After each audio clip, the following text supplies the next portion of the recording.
Good afternoon, everyone.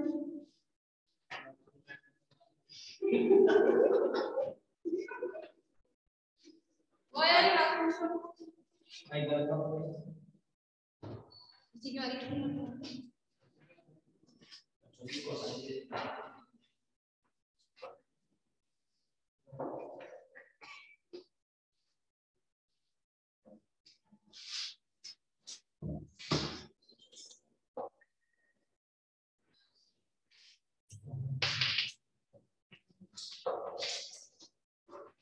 Class कल आप लोगों से फॉस्फेट ग्रुप के बारे में बताया जा रहा था,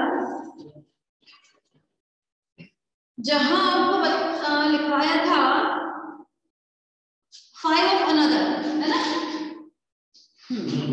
लिखिए आगे, thus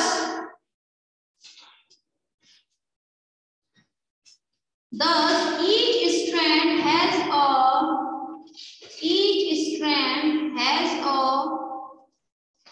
3 prime end and 5 prime end.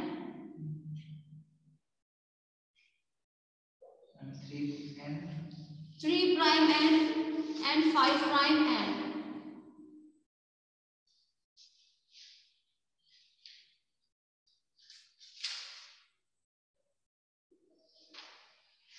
जानते हैं ना? ठीक है, आगे लिखिएगा, the two strands are oriented in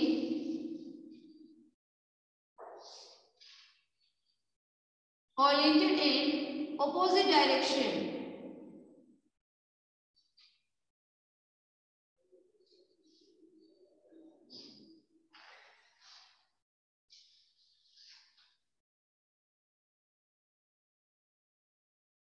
The 3 prime end of one strand,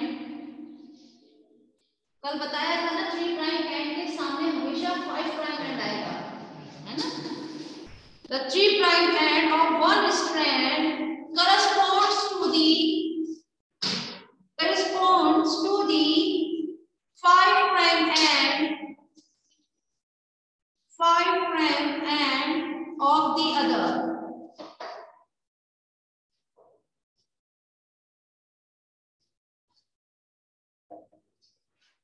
next heading लिखिएगा, nucleoside and nucleotide. Nucleoside and nucleotide, क्या डिफरेंस होता है न्यूक्लियोसाइड और न्यूक्लियोटाइड में?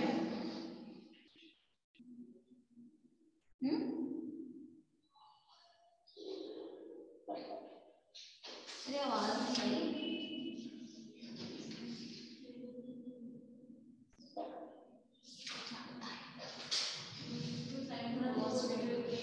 किसमें नहीं होता फॉस्फेट ग्रुप?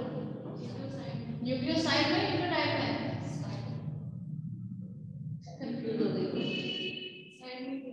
हाँ, न्यूक्लियोसाइड हमेशा दो चीजों से मिलकर बनी होती है, नाइट्रोजनस बेसिस और पेंटोज शुगर, जबकि न्यूक्लियोटाइड 3 चीजों से मिलकर बनी होती है, nitrogenous bases, pentose sugar and phosphate group. ठीक है ना?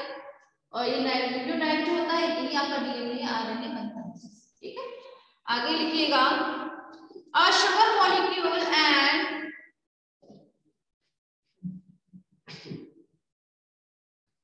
sugar molecule and nitrogenous base form a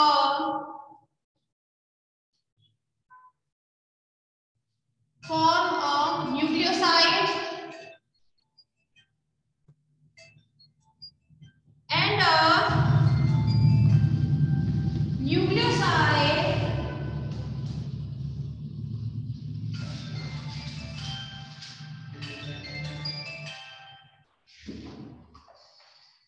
a nucleoside plus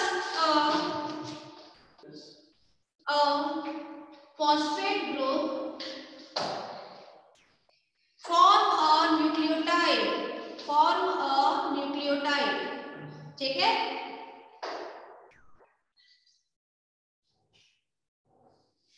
इसे आप चाहे तो सही लिखिएगा, nucleoside equals nitrogenous bases plus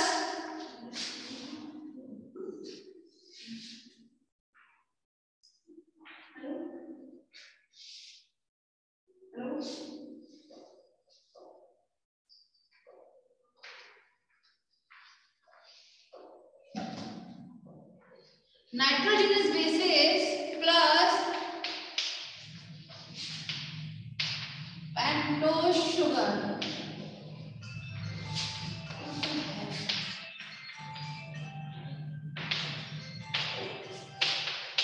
nitrogenous bases plus pentose sugar plus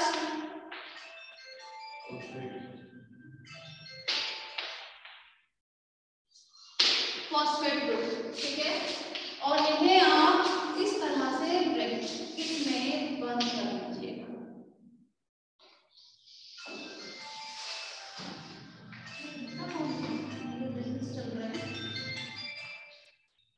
hello hello,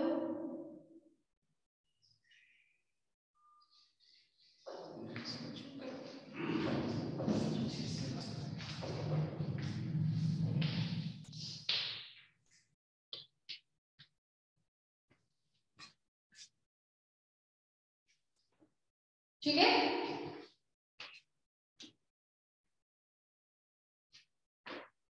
आगे लिखिएगा,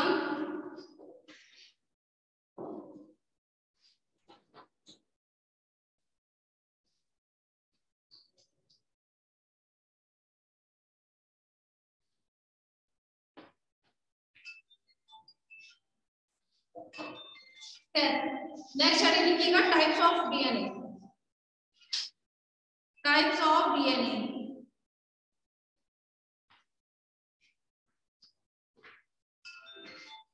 ठीक है, टाइप्स ऑफ डीएनए और फॉर्म्स ऑफ डीएनए। जब भी हम टाइप्स की बात करते हैं क्लास, तो हमेशा से डीएनए के मेनली जो आपके सिलेबस में है वो 3 टाइप्स के रहते हैं, ए, बी एंड जेड टाइप, ठीक है।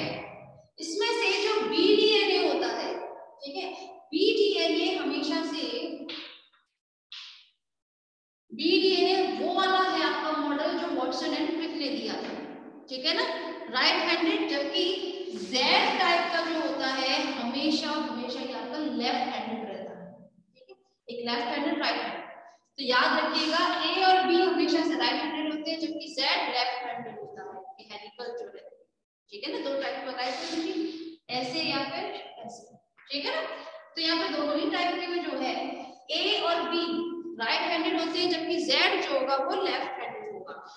ये क्वेश्चन पूछ लिया जाता है वाइवा में, ए, बी और जेड टाइप के डीएनए में कौन सा वो मॉडल है जो वॉटसन एंड क्रिक ने दिया था, तो हमेशा बी डीएनए। तो चलिए बात करते हैं टाइप्स के बारे में। लिखिए, DNA can exist in the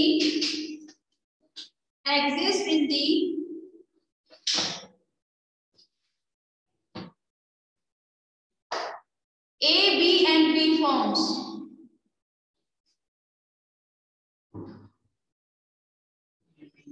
D forms, F-O-R-M-S, forms.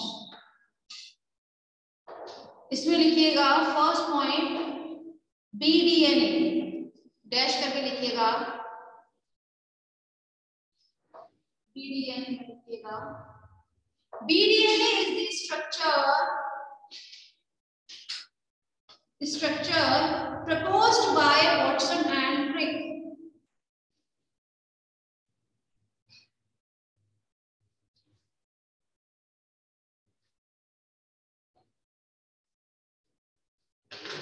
It consists of a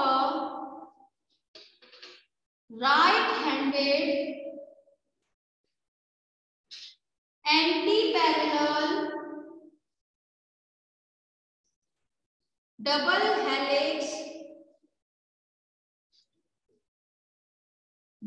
helix of sugar phosphate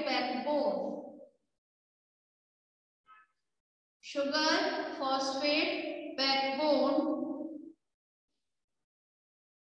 with purine and pyrimidine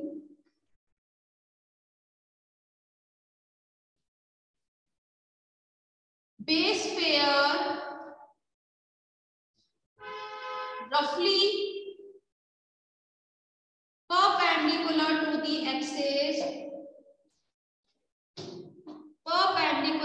the axis of the helix. कितने बच्चों को ये चीज समझ नहीं आई है जो अभी तक लिखवा लिया है बीडीएबी के बारे में? बताएं यार, समझ में आ रही है बातें?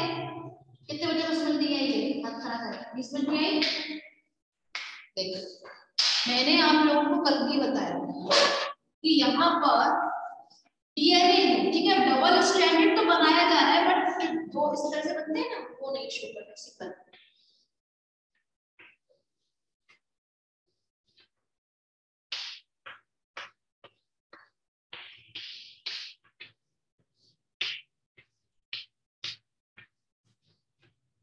ये बताया जाता है, ठीक है। ये जो वाटसन एंड क्रिक मॉडल चलता है 5 प्राइम 3 प्राइम 3 प्राइम 5 प्राइम, ये रहता है, ठीक है। तो यहाँ पर ध्यान दीजिएगा, ये जो जगह होती है, ठीक है, ये कौन कौन सी जगह होती है? ये जो आप देख रहे हैं स्ट्रैंड, यहाँ पर प्रेजेंट रहते हैं आपके एक तो pentose sugar plus phosphate group.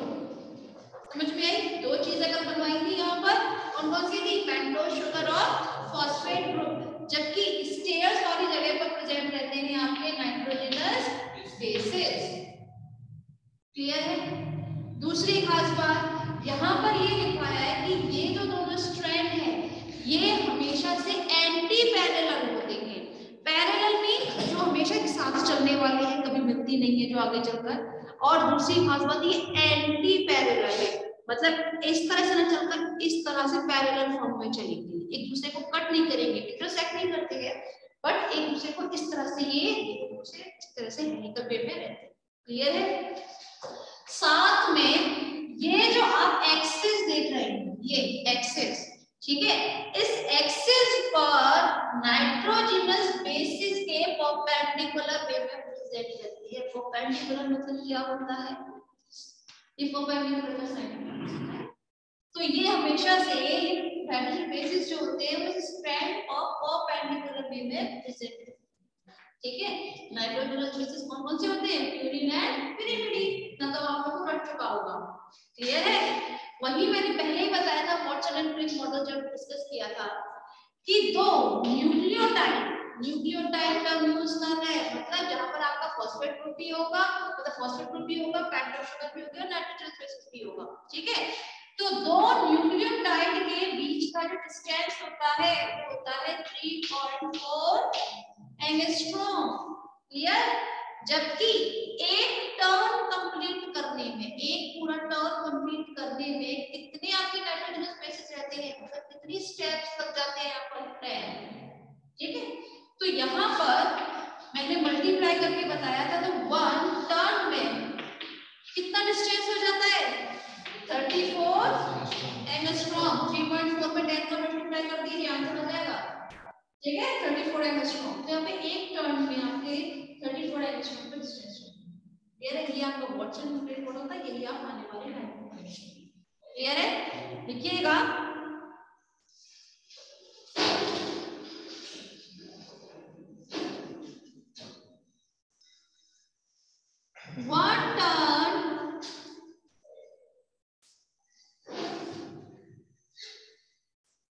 one turn of the helix consists of 10 base pair, full stop. The rise of the helix per base pair is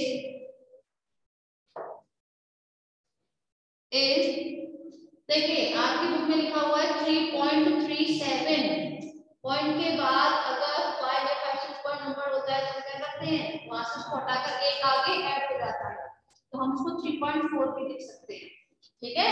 तो वही लिखवाया 3.4, जबकि एक्चुअली था 3.37, ठीक है। तो लिखिएगा आगे is 3.4 एंगस्ट्रॉम। नेक्स्ट हेडिंग लिखिएगा A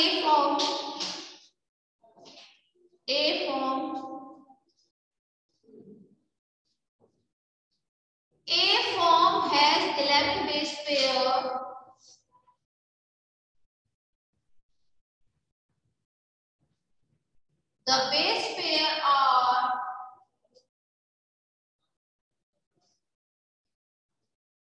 considerably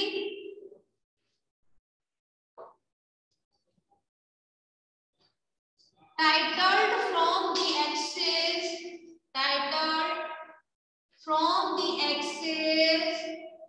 of the helix.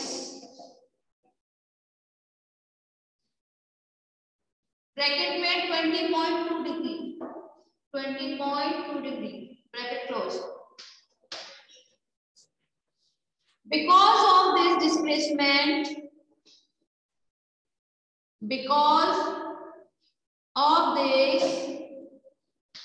displacement,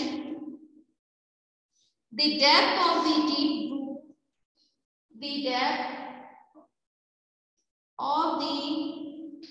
deep groove is increased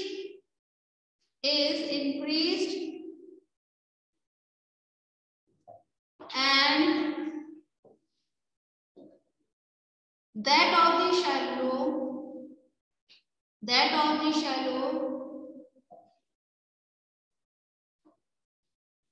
shallow groove decreased.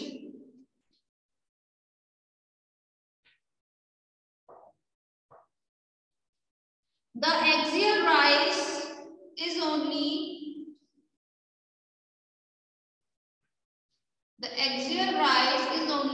2.7 angstrom. 2.7 angstrom, जबकि DDN है 3.4 angstrom rise हो रहा है. ठीक है, दो डिफरेंस. नेक्स्ट हेडिंग लिखिएगा D फॉर्म या DNA.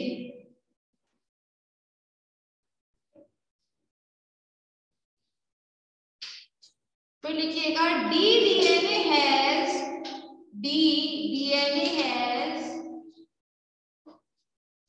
8 base pair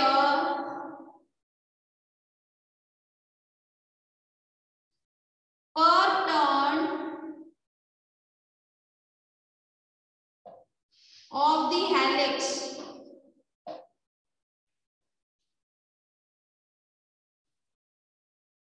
The helix rise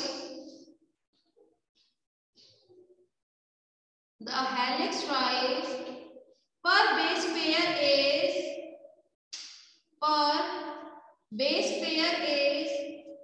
3.03 angstrom. The base pair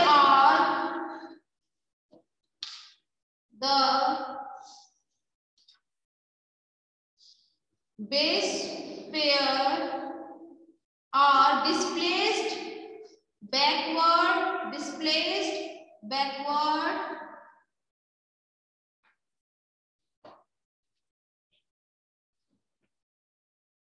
relative to the axis of the helix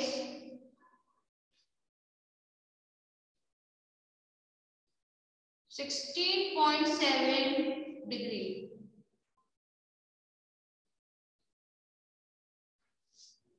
okay, चलिए यहाँ कंप्लीट होते हैं आपके फॉर्म्स ऑफ डीएनए. ठीक है, नेक्स्ट टॉपिक स्टार्ट होगा आज से. लिखिएगा रेप्लिकेशन ऑफ डीएनए.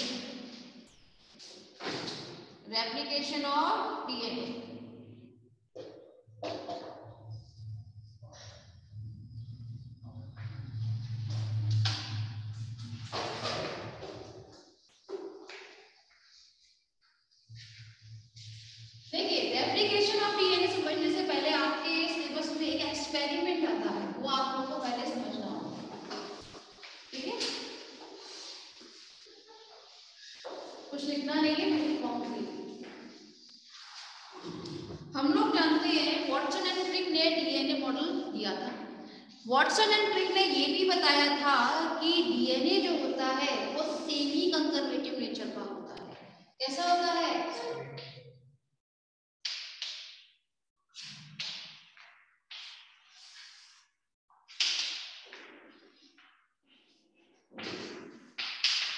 ठीक है, उन्होंने बताया था डीएनए जो होता है सेमी कंजर्वेटिव नेचर का होता है.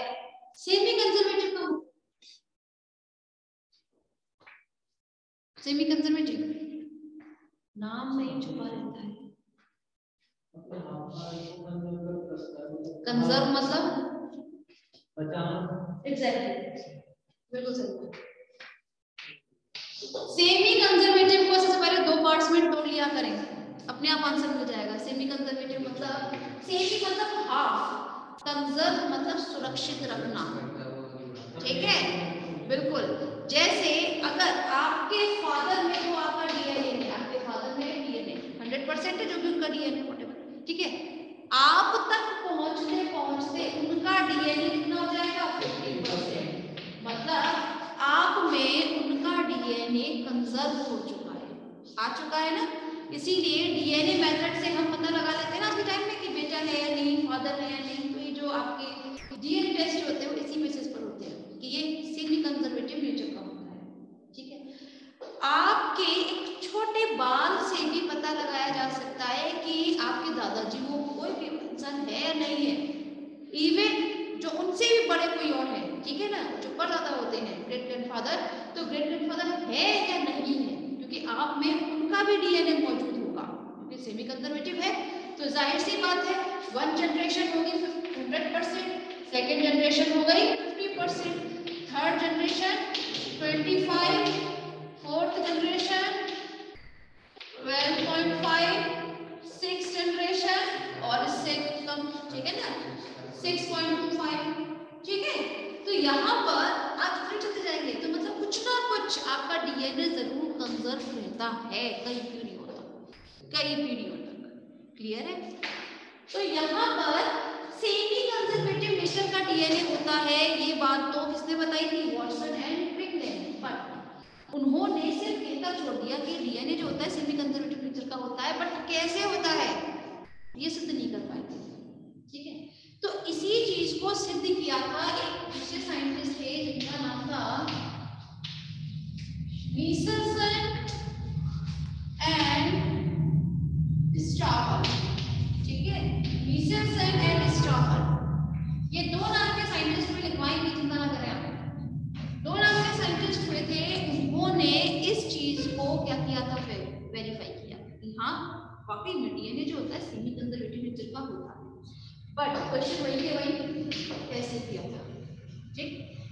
तो ये जो मीसल्स एंड स्ट्राहल जो थे ना, उन्होंने जो एक्सपेरिमेंट किया था उसको हम बोलते थे मीसल्सन एंड स्ट्राहल एक्सपेरिमेंट, या एक्सपेरिमेंट ऑफ मीसल्सन एंड स्ट्राहल। पहली बात बहुत इंपॉर्टेंट है, आप लोग दूसरी खास बात आप लोग समझ लीजिएगा कि आज वाले टाइम में आपके काम है। आप लोग जानते हैं ये जो मीसल्स एंड स्ट्राहल थे, उन्होंने अपने एक्सपेरिमेंट के लिए सबसे पहले बैक्टीरिया चुना, बैक्टीरिया में भी उन्होंने ई कोलाई को चुना, किसको चुना, ई कोलाई को। क्यों ई कोलाई को क्यों चुना, ईस्चरिया ई कोलाई नाम पूरा होता है ना इसका, क्यों चुना। अधिकतर आप लोगों ने देखा हो जितने भी साइंटिस्ट होते हैं वो बैक्टीरिया पे अगर करते थे तो ई कोलाई को चुनते थे हमेशा, ईस्चरिया ई कोलाई। हाँ बिल्कुल ठीक, बिल्कुल ठीक। यहाँ पर जब ई कोलाई को चुनने का मतलब उसको चूज करने का एक ही रीजन होता है कि इन्हें इनकी सेकंड जनरेशन बहुत जल्दी मिल जाती है, महज 20 मिनट में ये ग्रो कर जाते हैं, उनकी दूसरी जनरेशन मिल जाती है, मतलब रिप्रोडक्शन जो है वो ये अपना इजीली 20 मिनट में कर जाते हैं, क्लियर है। तो जनरली उन्होंने क्या किया था, ई कोलाई को लिया, ई कोलाई का हमेशा से N14 टाइप का डीएनए मौजूद होता है, मतलब नाइट्रोजन में भी ये N14, ये आप लोग समझते होंगे, आइसोटोप जानते हैं ना, N14 N15 है ना। तो सबसे पहले उन्होंने क्या किया, ई कोलाई को लिया, ई कोलाई में हमेशा से प्रेजेंट रहता है N14, नाइट्रोजन बेस जो है वो N14 टाइप का रहता है, ठीक है। अच्छा उसको उन्होंने कल्चर किया, उन्होंने सबसे पहले काफी टाइम तक एक ही मीडियम में कल्चर किया और वो मीडियम था N50, ठीक है। मतलब उन्होंने नाइट्रोजन के हैवी आइसोटोप मीडियम में अब क्या किया, ई कोलाई को ग्रो कराया, उन्होंने उसको कल्चर किया। कल्चर मतलब समझ में आता है, मतलब किसी का भी रखरखाव जो कर रहे हैं उनमें जनरेशन जो है एक ही उसमें मिलेगी, ठीक है। तो उन्होंने क्या किया, सबसे पहले इकोलाई किया और N50 कल्चर मीडियम में उनको कई दिनों तक छोड़ दिया, कई दिनों तक। सोचिए जब ये इकोलाई होता है वो एक जनरेशन से दूसरी जनरेशन में सिर्फ 20 मिनट का टाइम लगा रहा है, जब कई दिनों तक छोड़ दिया जाएगा तो कितनी जनरेशन मिल जाएगी, समझ में आ रही है। तो अब उन्होंने जब से काफी टाइम तक छोड़ दिया तो उन्होंने एक चीज नोटिस किया फिर कि यहाँ पर जो अब उन्होंने इकोलाई को दिया था, ठीक है, ये इकोलाई अब हो चुके थे N15, मतलब नाइट्रोजन के हैवी आइसोटोप में बदल चुकी थी इनकी जनरेशन, बदल चुकी है कि नहीं। अगर एक बात बताओ, आप लोग आज के टाइम में आपसे आज से मतलब पीढ़ी आप अगर 100 या 50 पीढ़ी भी हो अगर आप, ठीक है, तो क्या आपका डीएनए इतना होगा ना के बराबर होगा ही नहीं ना, क्योंकि 100 पीढ़ी तो बहुत हो गए है ना। तो यहाँ पर जब हम बात करें तो यहाँ पे इकोलाई में जो हमें N15 का हमने मीडियम में ग्रो कराया था, तो काफी दिनों छोड़ने के बाद अब जब हमने इकोलाई देखे तो उनके अंदर अब नाइट्रोजन के हेवी आइसोटोप समा चुके थे। अब नाइट्रोजन के जो नॉर्मल थे, जो नॉर्मल है या फिर कम वाला जो है, ठीक है, वो हेवी आइसोटोप ना होते हुए लाइट आइसोटोप वाले अब नहीं है, क्लियर है। उन्होंने फिर अपने इकोलाई को लिया, ये हो गई इनकी फर्स्ट जनरेशन, इन्होंने इसको क्या माना है, फर्स्ट जनरेशन। फर्स्ट जनरेशन को इन्होंने फिर से इसको कल्चर किया है, कल्चर अब इस बार कौन से उसमें रख दिया इन्होंने कल्चर में, तो N14 कल्चर में रखा है, ठीक है, 14 कल्चर में रखा, वो भी कितनी देर, 20 मिनट, मतलब सिर्फ इन्होंने एक से दूसरी पीढ़ी इन्होंने तुरंत ले ली 20 मिनट के बाद। तो यहाँ पर जो इकोलाई इन्होंने लिए, ठीक है, उसमें उन्होंने 2 टाइप्स के नाइट्रोजन देखे थे, एक थे नाइट्रोजन के हेवी आइसोटोप और नाइट्रोजन के लाइट आइसोटोप, क्लियर है। तो यहाँ पर जो आपका N15 का हेवी आइसोटोप जो था वो 100% था, है ना, यहाँ पर कितना हो जाएगा, ये 50%, ये भी 50% हो गया, ठीक है, क्योंकि उन्होंने क्या किया, यहाँ से यहाँ पर सिर्फ और सिर्फ 50% ही कंजर्व किया है उनकी नेक्स्ट जनरेशन में, ठीक है, बाकी ये वाला समा गया उनके अंदर, ठीक है। उन्होंने फिर से इनको 14 मीडियम में फिर से इनको कल्चर किया, ठीक है, तो फिर से इन्होंने क्या किया, इकोलाई की थर्ड जनरेशन की है,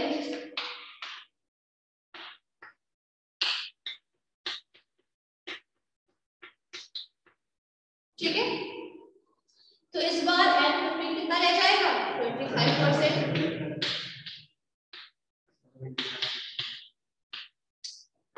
समझ में आ रही है।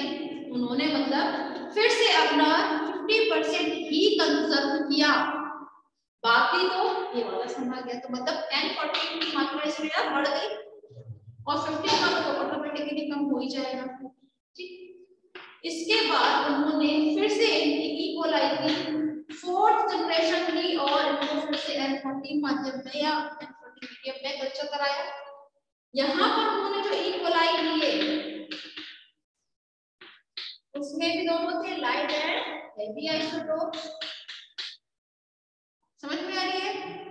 इस बार N15 के कितने रह जाएंगे, अब तो 25 थे तो 12.5% तक, और यहाँ पर बाकी रह जाएंगे, माइनस कर दीजिएगा फिर से, ठीक है ना। अब उन्होंने फिर से लिया,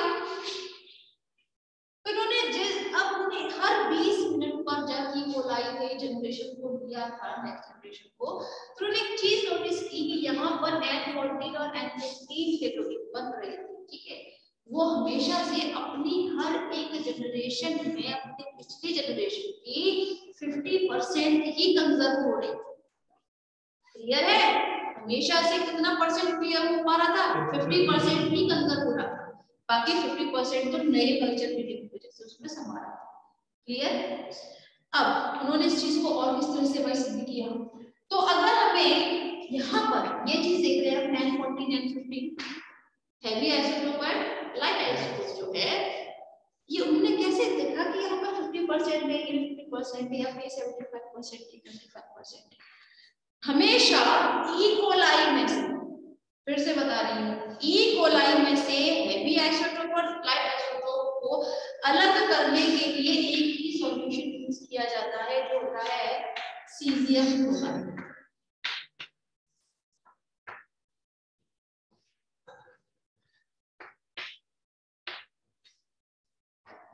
ठीक है, तो जब उन्होंने सीजियम क्लोराइड को एक सेंट्रीफ्यूगेशन ट्यूब में रखा, ठीक है, सेंट्रीफ्यूगेशन ट्यूब में उन्होंने फिर रख दिया, पर कोई भी जनरेशन ले लीजिए, सेकंड थर्ड फोर्थ जो भी लेना चाहते हैं, ठीक है, तो उन्होंने क्या चीज देखा, ये इस, ठीक है, जब उन्होंने सीजियम क्लोराइड रखा तो और फिर उसको करवाया गया सेंट्रीफ्यूगेट।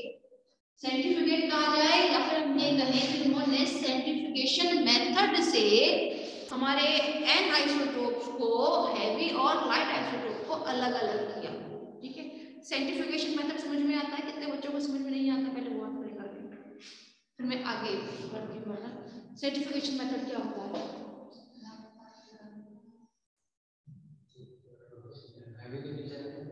उदाहरण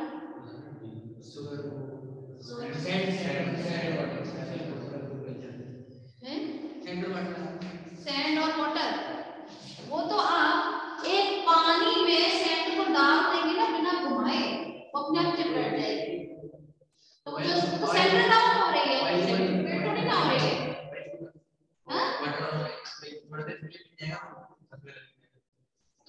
वो तो आप रख रहे हो तो ऑलरेडी अपने आप हो रहा है। सेंट्रीफ्यूगेशन मतलब होता है इसमें आप उसको घुमाएं और घूमने के बाद ऊपर हो जाए। तो बताएं वो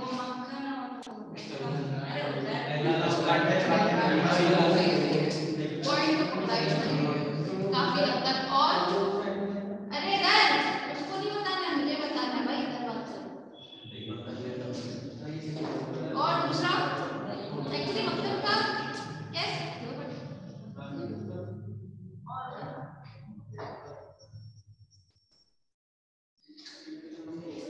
और प्लस आपके घर में वॉशिंग मशीन है, उसमें ड्रायर है, उसमें कपड़े सूखते हैं, किसमें कपड़े सूखते हैं? सेंट्रीफ्यूगेशन में। क्योंकि आपने कभी ड्रायर ध्यान से देखा ही नहीं होगा, सीधे आप तरह कपड़े डाल देते हो, बात नहीं है, मैंने ध्यान ही नहीं किया। उस ड्रायर में ऐसे छोटे छेद होते हैं, जब आप उसमें कपड़े डालते हो ना, तो जब वो घूमता है तो उसमें से आपके जो वाटर पार्टिकल होते हैं, ठीक है ना, वो मॉलिक्यूल बाहर निकल जाते हैं, उस छेद में से निकल जाते हैं आपके हेवी वाले उसके अंदर कपड़े कपड़े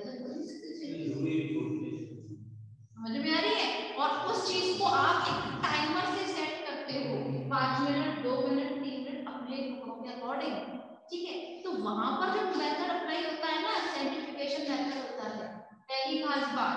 दूसरी खास बात, सेंट्रीफ्यूगेशन मशीन आती है लैब्स में, मोस्टली रहती है, होती है, यहाँ तो पता नहीं, बट मैंने भी देखा नहीं, लैब्स में होती है, मतलब पुराने जमाने में कुकर आकार की चलती थी, कुकर देखा है ना सबने, तो कुकर ऐसे नीचे से गोल, ऊपर से उसका ढक्कन होता था, उसका टाइमर वाला वो रहता था, चलाते थे, और उसके अंदर से जालीनुमा संरचना रहती है।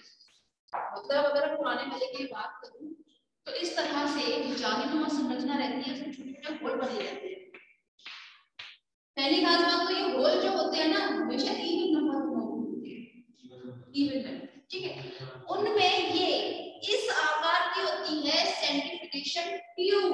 टेस्ट ट्यूब सब जानते हैं, ठीक है, टेस्ट ट्यूब होती है जनरली इस आकार की, लेकिन सेंट्रीफ्यूगेशन जो ट्यूब होती है वो इस शेप की रहती है, नीचे से कोनिकल शेप में रहती है, नीचे से कीप जैसी आकार की, ठीक है। उन्हें इन होल में फिक्स कर दिया जाता है, ठीक है। इन होल में फिक्स करने का भी तरीका होता है। अगर आप एक यहाँ लगा रहे हैं ना सेंट्रीफ्यूगेशन ट्यूब, तो एक इसके जस्ट सामने लगानी चाहिए, ठीक है। जैसे आपने यहाँ पर क्या क्या लगा है, सीजियम क्लोराइड और ई कोलाई रखे हैं, ठीक है, तो आपने दोनों उसमें लगा दिया।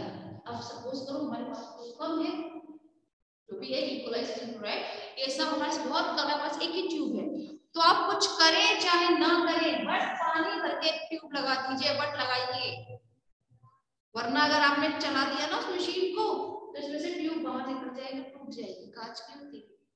आप लोगों ने ध्यान दिया हो तो जो वॉशिंग मशीन होती है हमारी भी, अगर उसमें आप कपड़े भी ऐसे तितर करके रख दोगे ना, ऐसे थोड़ा ऊपर थोड़ा नीचे, मशीन में आवाज करने लगती है, करती है ना, ठक ठक ठक ठक, वो बोलती है इसको निकालो भाई, इनबैलेंस है ये, इसको मैं बैलेंस करके रखो, इक्वल वे में रखो, रखती रहती है ना। जो आपका सेफ्टी कवर होता है वो इसी के लिए होता है, से आप एक तो उसको अच्छे से कवर कर सके, उससे कोई कपड़ा बाहर ना निकले, ठीक है।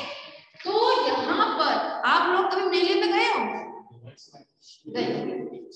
मेले में एक होता है वो ड्रेस टाइप का जो जनरली वैसे चलता है मशीन के, एक होता है जिसको मैनुअली चलाया जाता है, मतलब एक इंसान पकड़ के इस तरह चलाता है, छोटे बच्चों के लिए जो रहता है, कभी उसमें कभी नोटिस करना, अगर आप अकेले कैंडिडेट हो ना, कि मतलब सिर्फ अकेले बच्चे वहां पे नहीं है, तो वो क्या करेगा, उस सामने वाले पर जो उसके जस्ट अपोजिट होगा वहां पर आप ही के वजन का कोई दूसरा बंदा बैठा बैलेंस करने के लिए, क्योंकि अगर आपने नहीं किया तो आप ऊपर ही नहीं जा पाओगे, चाहे कहां तक धीरे धीरे ऐसे चलेगा। तो उस चीज को बैलेंस करने के लिए वो आप ही के वजन का आप ही के सामने वाले स्टॉलियन बैठाएगा दूसरे। सेम प्रोसीजर इसके भी साथ होता है, ठीक है। ये हमेशा से कुछ आरपीएम पे रखे जाते हैं, आरपीएम मतलब रोटेशन पर मिनट, एक मिनट में कितनी रोटेशन हो जाती है, अगर आप चलाते हो ना उसका टाइमिंग जो सेट करते हो उसमें भी रोटेशन पर मिनट रहती है, आपने बहुत तेजी से घूमता है, तो एक मिनट में कम से कम नहीं तो 2500 तक आपको देखने के लिए मिल जाती है, 2500 से 3000, इतना एक मिनट बहुत तेजी से घूमता है, सीधे बंद होने के बाद भी काफी देर तक ऐसे घूमता रहता है नॉर्मल्स में आने के लिए। तो ऐसा होता है आपका सेंट्रीफ्यूगेशन मेथड। सेंट्रीफ्यूगेशन मेथड में क्या होता है, यहाँ पर हम सेंट्रीफ्यूगेट मशीन को, ठीक है, सेंट्रीफ्यूगेट मशीन का यूज करते हैं, उसका टेस्ट ट्यूब लगा देते हैं और उसको कुछ आरपीएम पर रखकर कुछ मिनट के लिए, मिनट भी हम सेट करते हैं, टाइम कितना चाहिए, 10 मिनट, 15 मिनट, आधा घंटा, ठीक है, उस पर रख देते, कम से कम 15 मिनट तो कम से कम होती है।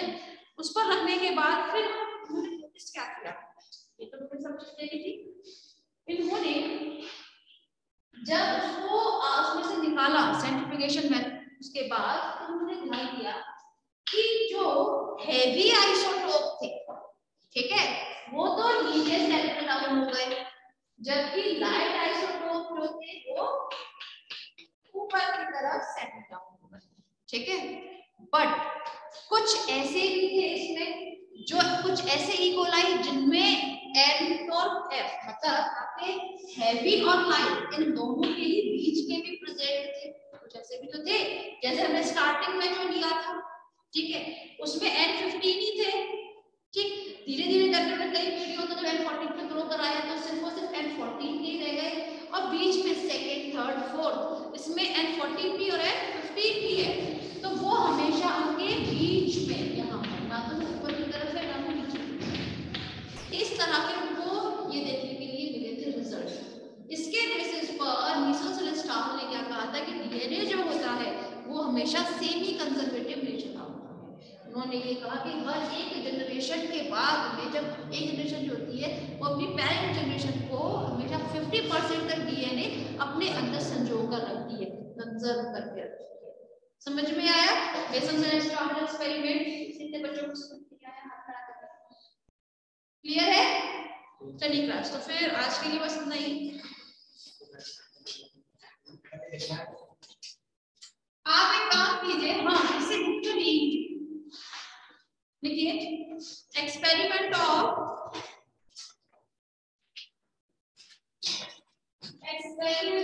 Neutral flower.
क्लास नंबर 5 आपने